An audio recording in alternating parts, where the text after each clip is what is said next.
Bonjour à tous les amis, aujourd'hui on se retrouve pour une toute nouvelle vidéo sur ma chaîne YouTube. On est parti tout simplement pour faire un petit débrief de cette trêve internationale du côté du continent africain. Si vous êtes évidemment de grands fans du football africain, si vous êtes issu d'un de ces pays, vous avez forcément été concerné par cette trêve internationale. Contrairement à d'autres continents où on joue des matchs amicaux officiels avec des prolongations dans une compétition en bois, voilà, petit clin d'œil évidemment à nos amis européens. Contrairement à d'autres continents comme l'Amérique du Sud où on joue dans des qualifications où 6 équipes sur 10 peuvent se qualifier, en Afrique évidemment la densité est tout autre, en Afrique évidemment le suspense est tout autre, en Afrique évidemment le spectacle, les rebondissements sont tout simplement complètement différents. Les amis, aujourd'hui on est parti, vous l'avez vu dans le titre, vous l'avez vu dans la miniature, parti pour parler de ces qualifications. Voilà, on commence un peu à bouger le micro, on va se poser, hein, je peux vous le dire, je sais pas combien de temps va durer cette vidéo, 5 minutes, 10 minutes, 15, 20, 25, je pense qu'on est plus proche des 25 que des 5, tout simplement parce qu'on va revenir et faire un gros bilan sur l'ensemble de ces qualifications sur le continent africain. On a tout simplement joué 6 matchs sur 10, on a donc fait plus de la moitié du chemin et on peut déjà commencer à faire quelques petites conclusions. Quelle équipe est très mal embarquée, quelle équipe est très bien embarquée, quelle équipe est ultra décevante, quelles sont les bonnes surprises, enfin bref, il y a beaucoup de choses à dire, il y a énormément de matière clairement et on va pouvoir tout simplement débattre. Donc voilà, j'invite tous mes frères africains tout simplement, du nord, du sud, de l'est, de l'ouest, peu importe, à se poser devant cette petite vidéo et puis préparer évidemment vos claviers, vos doigts, votre pavé tactile, enfin j'en sais rien, on discutera évidemment tout ça, tous ensemble à la fin de cette vidéo dans les commentaires. Les amis, comment est-ce qu'on va faire aujourd'hui? On va tout simplement, sans grande surprise, hein, prendre chaque groupe, tout simplement dans l'ordre évidemment alphabétique, hein, je vais pas sortir un ordre loufoque, on va tout simplement prendre chaque groupe. D'ailleurs, j'aurais pu reprendre cette petite Coupe du Monde, et je sais pas si vous avez vu, on a évidemment sorti le maillot des champions du monde argentin. Bref, peu importe, je me reconcentre, on est parti du coup pour parler de toutes ces qualifications à la Coupe du Monde, on va tout simplement parler de tous les groupes. Voilà, je parle beaucoup, ça fait déjà 3 minutes de vidéo, presque 2 minutes 30,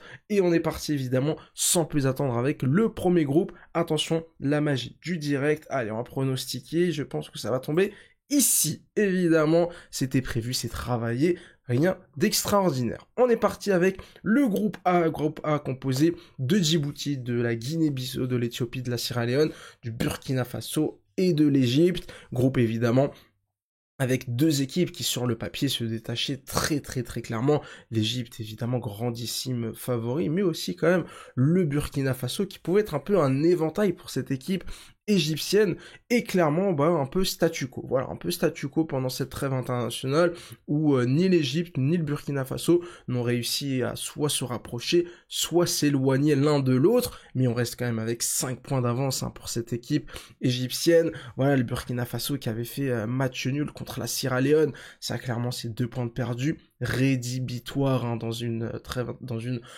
course à la qualification face à un adversaire aussi coriace que l'Égypte, tout simplement parce qu'en confrontation directe, l'Égypte avait fait le plus dur en battant le Burkina Faso 2-1, c'était en juin dernier. Sur cette trêve internationale, vous voyez tout simplement les petits résultats. Ça a été quand même pas si simple que ça sur le papier pour l'Égypte. Le Burkina Faso qui s'est quand même imposé 4-1 voilà, face à Djibouti, l'une des équipes les plus faibles de ces qualifications, donc il n'y a pas de surprise. Un peu plus compliqué face à la Guinée-Bissau à l'extérieur. Clairement pour moi dans ce groupe, la messe est dite, enfin je sais plus c'est quoi l'expression, mais c'est fait. Là les gars c'est fait, je vois pas comment est-ce que cette équipe égyptienne va pouvoir lâcher ses 5 points d'avance, donc je vais même pas m'attarder plus que ça sur ce groupe. Maintenant le Burkina Faso, leur objectif, parce que il y a quand même encore une possibilité de se qualifier à la Coupe du Monde, c'est évidemment de finir dans les meilleurs deuxièmes, et pour ça il y en a que 4 malheureusement, donc je pense que le Burkina Faso va finir dans les meilleurs deuxièmes parce que voilà, le reste du groupe est largement à leur portée, je pense.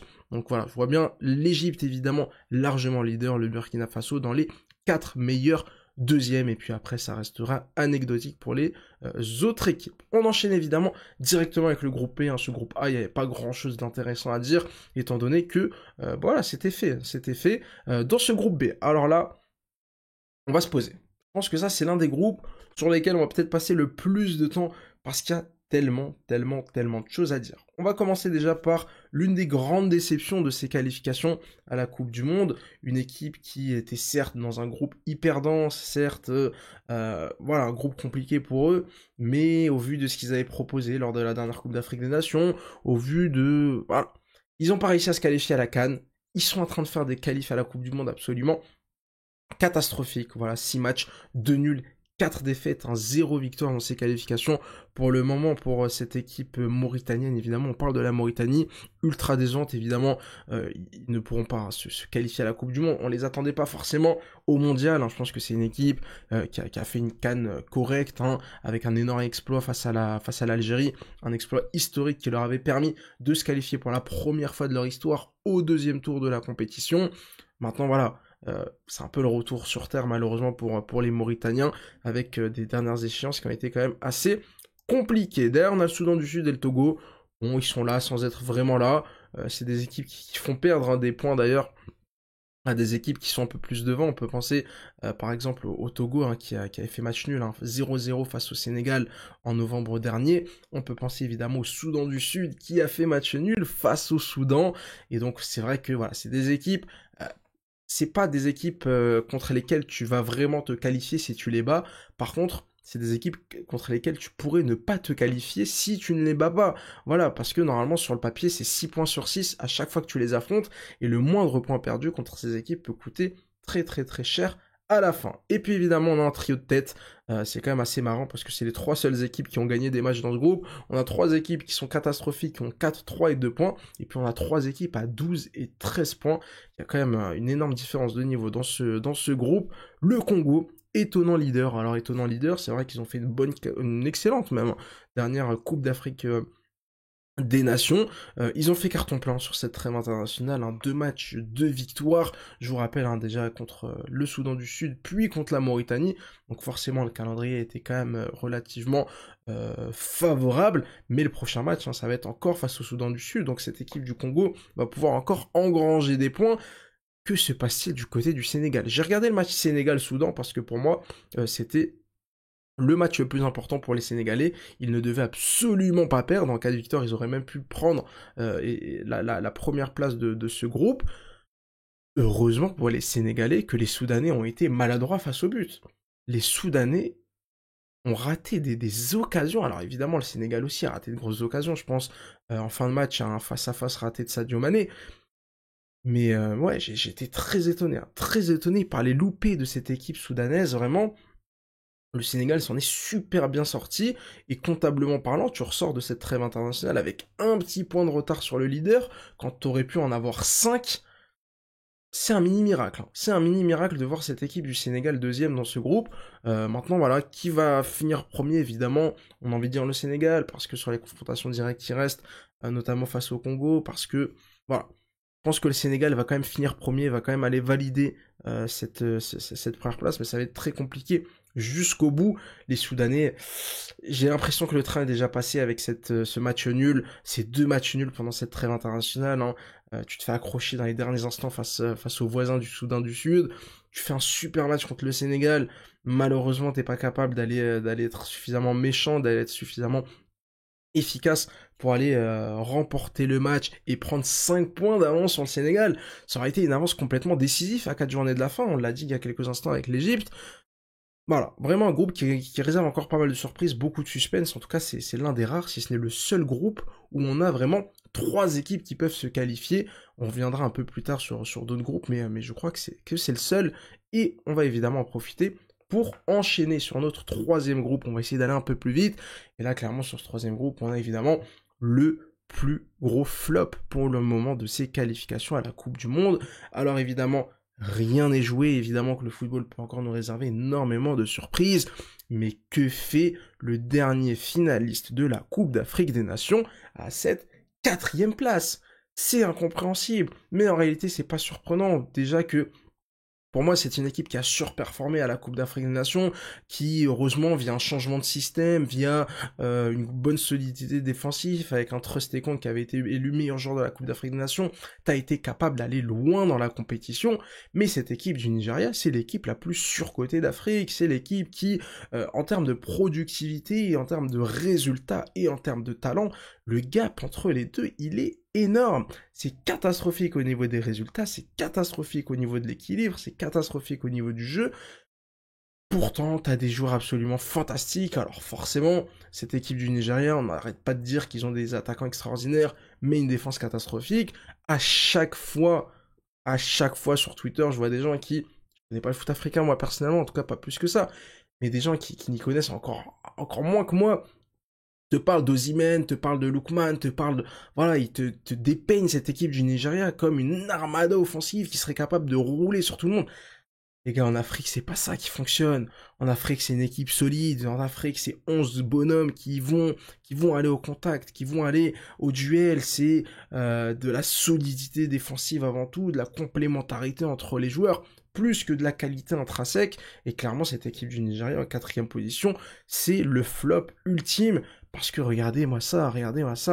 Un partout contre le Zimbabwe. Le match nul, évidemment, contre l'Afrique du Sud qui les sauve un peu. Un partout contre le Zimbabwe. Match nul face au Lesotho. T'as affronté le Zimbabwe 2 fois, t'as affronté le Lesotho une fois. Tu as pris 3 points sur 9 possibles.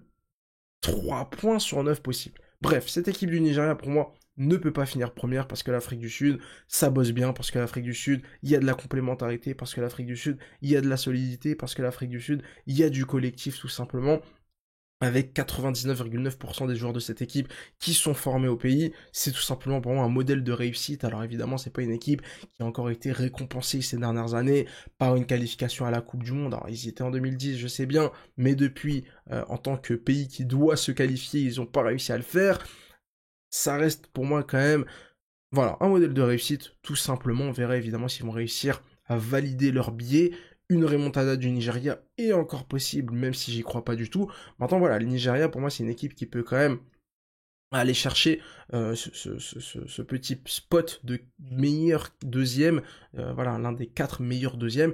J'ai déjà mis le Burkina Faso en 1. D'ailleurs, évidemment, je reviens rapidement, mais là, forcément, Sénégal, Congo, Soudan, on aura aussi un meilleur deuxième dans ce groupe-là. Regardez, en termes de points, c'est quand même assez fort avec déjà 3 équipes à 12 ou 13 points. Mais voilà, cette équipe du Nigeria, énorme flop, je voulais tout simplement en parler un peu plus. L'Afrique du Sud qui a fait le break dans cette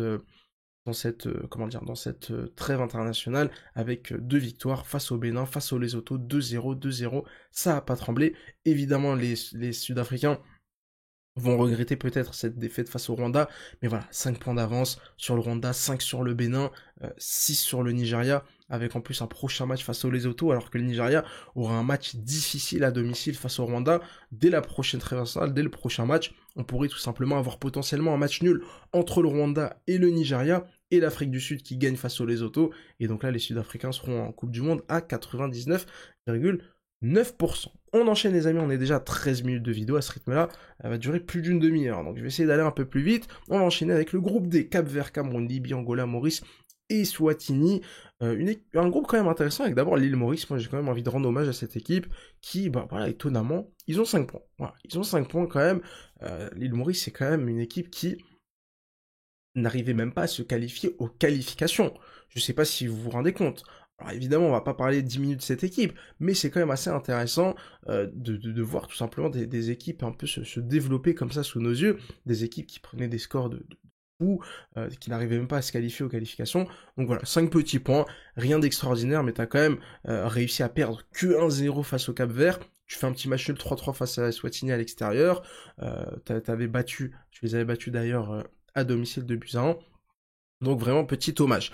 L'Angola malheureusement, c'est un peu comme la Mauritanie, on est un peu redescendu sur terre. Voilà, après une belle Coupe d'Afrique des Nations, c'est un peu compliqué. C'est un peu compliqué, trêve internationale difficile, où je suis désolé. Voilà, match nul en Libye, et puis surtout cette défaite face au Cap-Vert, c'est le Cap-Vert qui est leader. Que s'est-il passé du côté du Cameroun?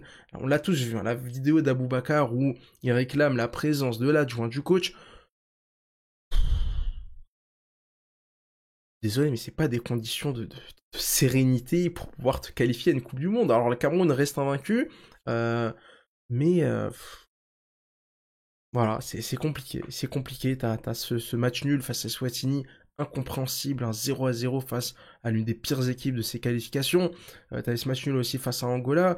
T'as eu ce match nul aussi face à la Libye. Et heureusement que t'avais réussi à battre le Cap-Vert 4-1, qui te permet quand même de finalement n'être qu'à un point. Je reste quand même confiant pour les Camerounais. Je pense que sur le finish, ils vont être capables, voilà, toujours à l'expérience. C'est comme ça les grandes équipes. Maintenant, ouais, ils ont tout à gagner à avoir plus de sérénité. On va enchaîner les amis avec le groupe E, E avec plus que, enfin avec deux équipes qui ont été exclues, enfin une, l'Érythrée qui n'a même pas démarré les qualifications, et le Congo qui a tout simplement été exclu des qualifications à la Coupe du Monde. Il ne reste du coup plus que 4 équipes. C'est vrai que ce groupe-là c'est un peu un sketch. Il ressemble à rien. Je suis désolé, ce groupe-là ressemble à rien.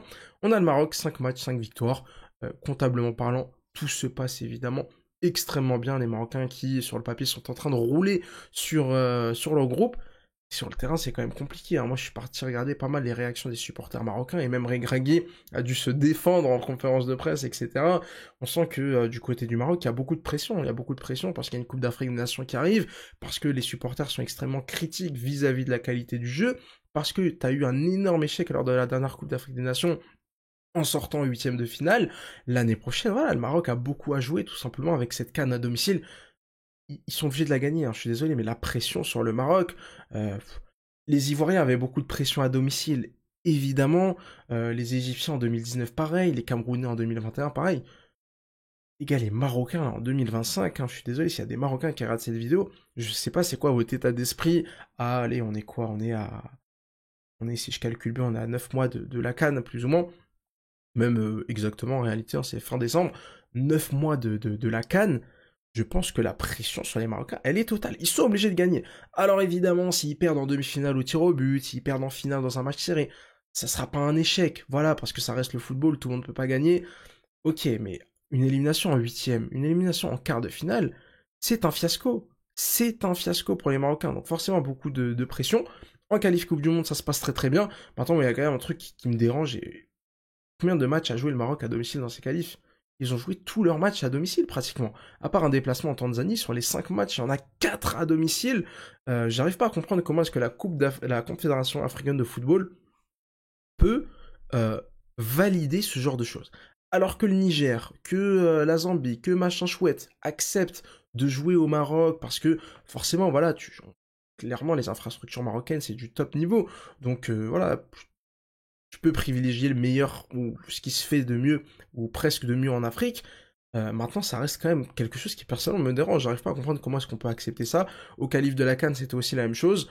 Maintenant, voilà, le Maroc aurait sûrement gagné quoi qu'il arrive, peut-être à l'extérieur face au Niger, qui est pas non plus une équipe extraordinaire. Mais quand même, face au Niger, t'as dû t'employer. C'est une équipe qui t'a posé beaucoup de soucis. Encore une fois, le Maroc a été extrêmement performant à la Coupe du Monde dans une configuration. Mais ce qui se passe en Afrique, c'est une configuration complètement différente. À la Coupe du Monde, le Maroc a très bien défendu, a attendu, bloc bas, solidité défensive, et puis après, transition, qualité technique, et on va aller chercher des buts sur contre-attaque. Sur le continent africain, c'est complètement l'inverse. Et on l'a vu à la CAN, on l'a vu face à l'Afrique du Sud. Le Maroc s'était cassé les dents face à la défense sud-africaine. Le Maroc a eu beaucoup de mal là, face au Niger.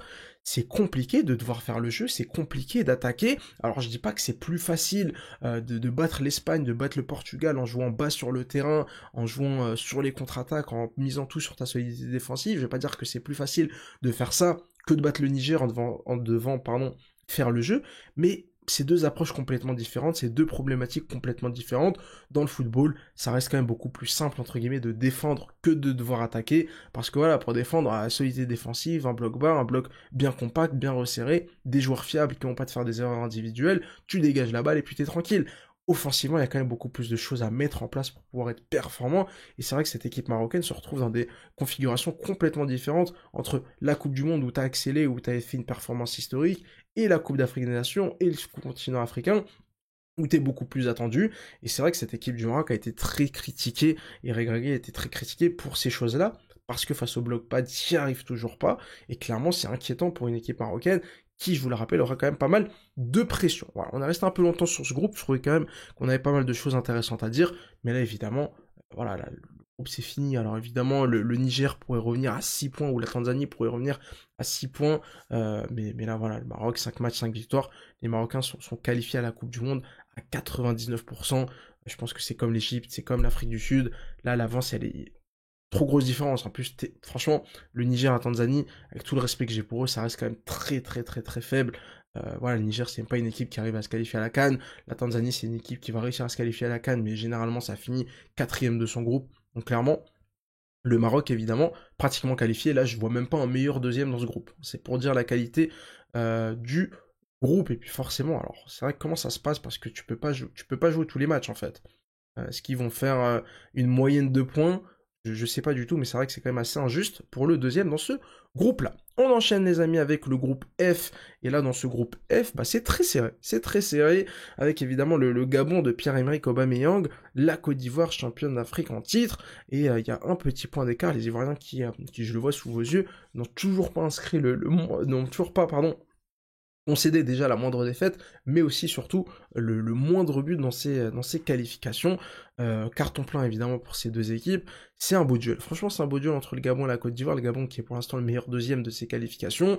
Maintenant, évidemment, sur le papier, on a envie de dire avantage à la Côte d'Ivoire, mais il reste une confrontation directe entre ces deux équipes, et c'est évidemment là-dessus, sur ce match, que la qualification, pardon, et que la première place va se jouer. Maintenant, voilà, le Burundi, le Kenya, ça peut être voilà, des petits poils à gratter, des équipes contre lesquelles tu peux perdre des points, et contre lesquelles tu es tout simplement obligé de gagner.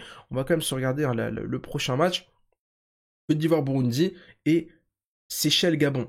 Donc là, typiquement, le prochain match, c'est un match piège, parce que la Côte d'Ivoire, qui reçoit le Burundi, attention à pas sous-estimer, le Burundi en qualif à la CAN était passé à ça, vraiment d'éliminer le Cameroun et de les empêcher d'y aller. Donc attention, les Ivoiriens face au Burundi, alors que le Gabon, voilà, ils vont aller s'amuser face aux Seychelles, hein, évidemment, la pire équipe de ces qualifications, avec des scores très compliqués, hein, 5-1, 5-0, 3-0, 5-0, bref.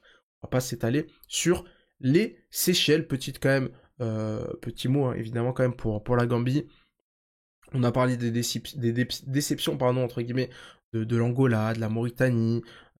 La Gambie évidemment en fait partie, avec des qualifications complètement ratées. Hein. Une seule victoire face aux Seychelles pour l'instant.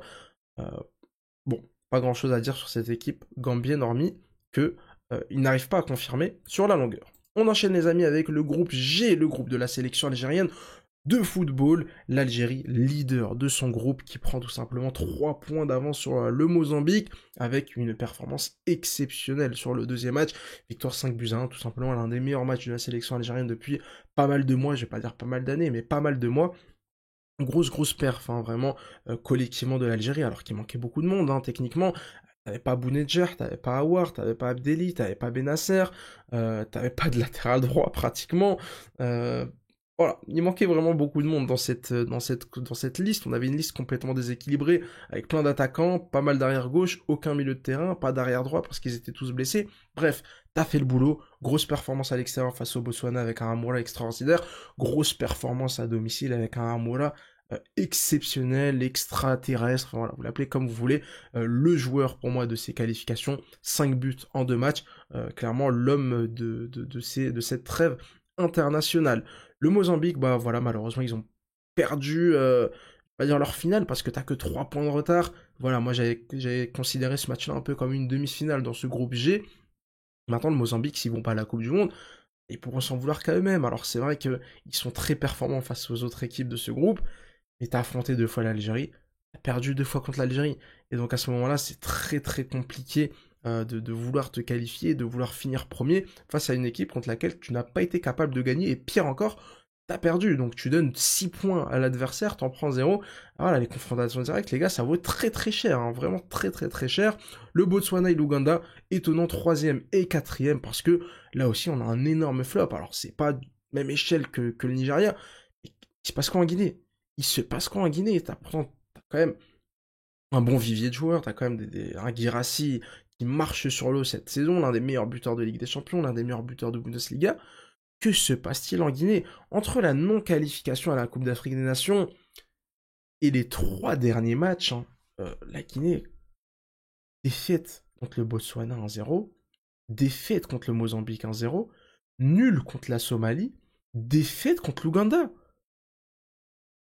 Les gars, ils avaient battu l'Algérie, ils ont 7 points. Imaginez un seul instant si l'Algérie les avait battus, ils auraient eu 4 points, ça aurait été l'une des pires équipes de ces qualifications. Alors on sait que cette équipe de la Guinée, il y a eu pas mal de soucis, la fédération, le fait qu'on leur a retiré cette CAN 2025 parce qu'ils n'étaient pas prêts. Force, hein, vraiment grosse force aux supporters guinéens parce que ça doit être un vrai calvaire, honnêtement ça doit être un vrai calvaire, un vrai cauchemar. Vous imaginez, vous devez organiser une compétition, on vous la retire, et derrière il y a des qualifications et vous arrivez même pas à vous qualifier.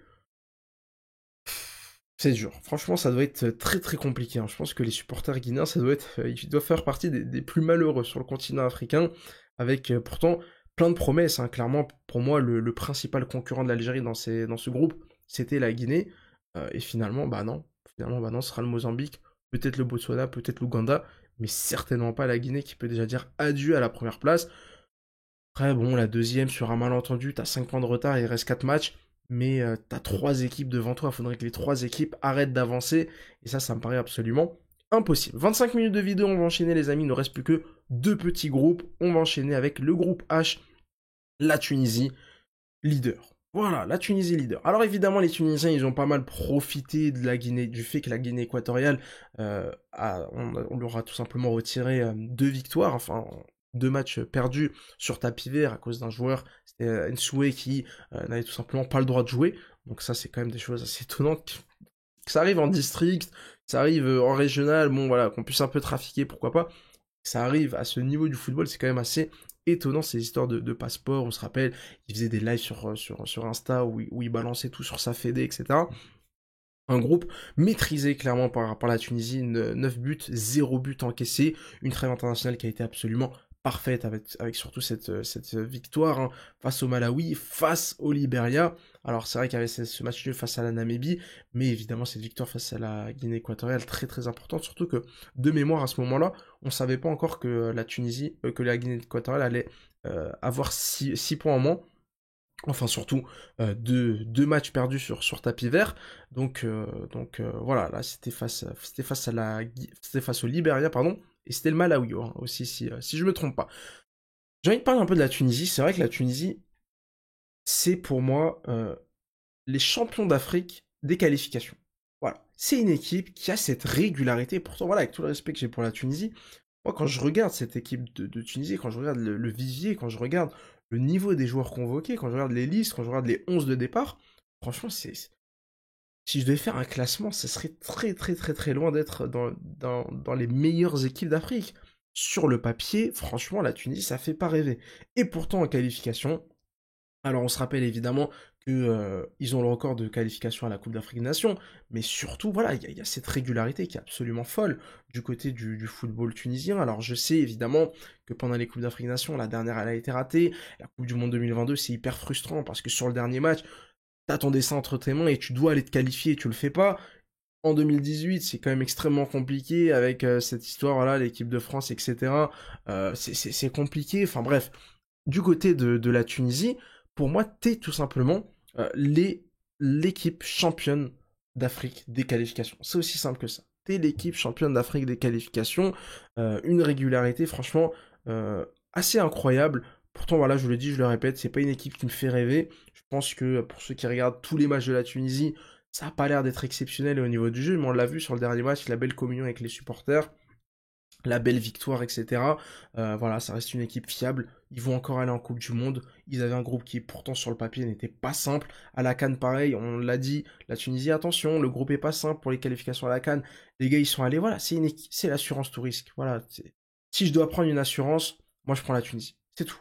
C'est tout. Je ne parlais pas de Sénégal, Algérie, Maroc, Côte d'Ivoire, Cameroun, Nigeria. Alors, certainement pas le Nigeria. Je pense que ça, c'est la pire assurance possible à prendre en Afrique. Si je dois en prendre une, c'est la Tunisie, donc vraiment bravo aux Tunisiens. Maintenant, je sais, voilà, je lis pas mal, hein, les avis des supporters sur Twitter. Alors évidemment, les avis des supporters sur Twitter, c'est pas les avis des supporters tunisiens, je sais bien, mais voilà, c'est vrai que leur football va pas très bien. Leur championnat a l'air de régresser. T'as toujours l'Espérance qui est évidemment la tête de gondole du championnat, mais derrière c'est un peu compliqué. toujours cette histoire de formation des jeunes, les binationaux, c'est aussi assez compliqué, donc voilà. Mais quand même, chapeau aux Tunisiens qui sont leaders de leur groupe avec 4 points d'avance. Je vais regarder juste leur prochain match. Ce sera face au Liberia, alors que la Namibie recevra le Malawi. Donc, je pense que ça va être très très intéressant. Le dernier groupe, les amis, on y est. Après pratiquement une demi-heure de vidéo, au moment où je parle, hein, j'ai tout simplement le chrono sous les yeux. Le Ghana. Le Ghana qui ne participera pas à la prochaine Coupe d'Afrique des Nations a décidé d'accélérer dans ses qualifications. Dès le deuxième match, hein, ils avaient perdu contre les Comores, hein, grosse surprise face aux Comores. Mais voilà, les gars derrière, ils ont décidé d'accélérer un match référence. Bon, référence, je vais pas dire référence, mais gros match à l'extérieur face au Mali. 4-3 face à la Centrafrique, hein, je me rappelle de ce match-là complètement fou. Bon, le Tchad, hein, là, c'était pas non plus euh, extraordinaire de les battre. Et puis cette victoire 3-0 face à Madagascar, 3 points d'avance sur les Comores qui malheureusement... J'y croyais, mais j'y croyais pas. Voilà, j'y croyais, mais j'y croyais pas. C'est vrai que ça aurait été extraordinaire de voir ces Comores en Coupe du Monde, on entend. C'est pas encore fait, hein. C'est pas encore fait. Il reste encore quelques matchs. Le prochain match des Comores sera face au Mali. Le prochain match du Ghana sera face au Tchad. C'est vrai que ça va être compliqué pour les Comores au niveau du calendrier. Évidemment, j'aurais bien voulu voir cette équipe comorienne aller en Coupe du Monde. Je pense que ça aurait été extraordinaire. Déjà qu'ils ont vécu une aventure exceptionnelle en 2021 à la CAN, avec ce fameux huitième de finale, de finale face au Cameroun, chez Caladur, etc. au cage. On se rappelle tous de l'histoire et de l'anecdote.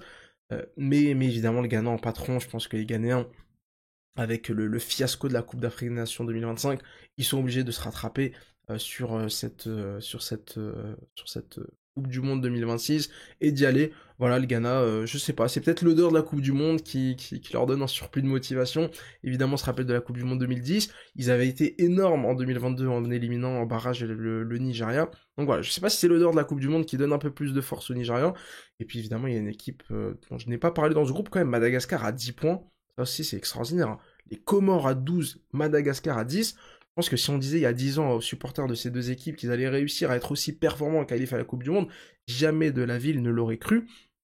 Et si ces deux équipes sont aussi performantes, c'est parce que, pour moi, le favori de ce groupe est en train de rater complètement ses qualifications. Les gars passent complètement à côté. Que dire des performances du Mali? Franchement, le Mali, je suis hyper déçu. Pour moi, c'est au même niveau que le Nigeria. Honnêtement, c'est au même niveau que le Nigeria. Parce que le Mali, qui, je vous le rappelle, n'est jamais allé en Coupe du Monde. Franchement, quand les groupes sont sortis, quand il y a eu le tirage au sort, j'ai regardé ce groupe, je me suis dit, ah là, le Mali, franchement, ils peuvent y aller. Je me suis dit, là, le Mali, ils peuvent y aller à la Coupe du Monde. Ils peuvent y aller dans ce format où, normalement, il y a moins de densité, etc. Alors, évidemment que les Comores, c'est chiant à jouer. Évidemment que Madagascar, c'est chiant à jouer. Évidemment que la Centrafrique, c'est chiant à jouer. Évidemment que le Ghana, ça reste une super équipe africaine. Mais le Mali, je les attendais. Je les attendais là. Je les attendais tout en haut. Et malheureusement, le Mali, bah, c'est comme en Coupe d'Afrique des Nations.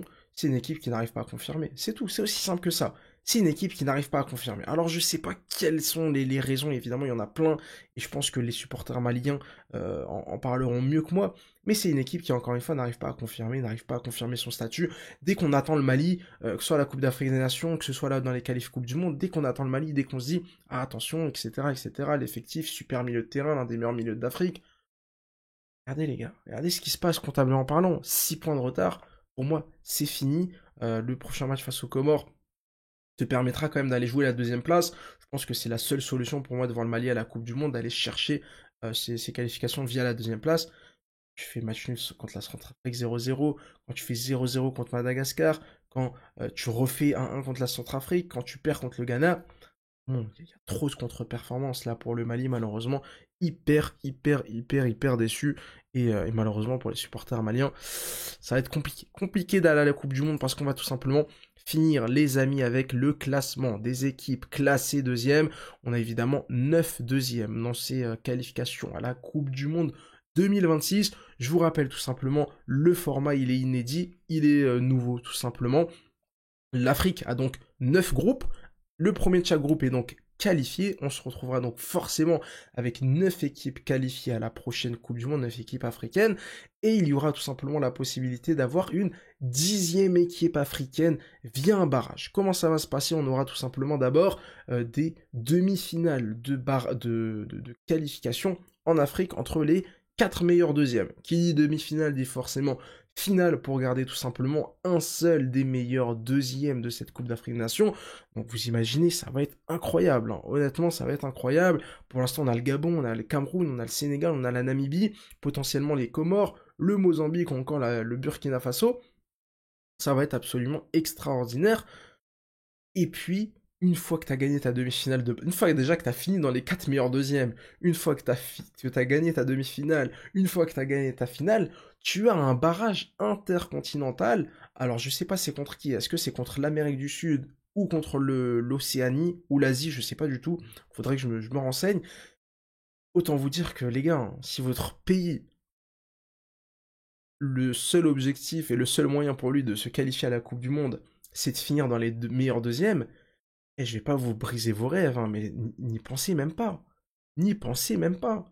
Alors peut-être qu'on aura un 10e représentant africain, et ce sera absolument fantastique pour le continent.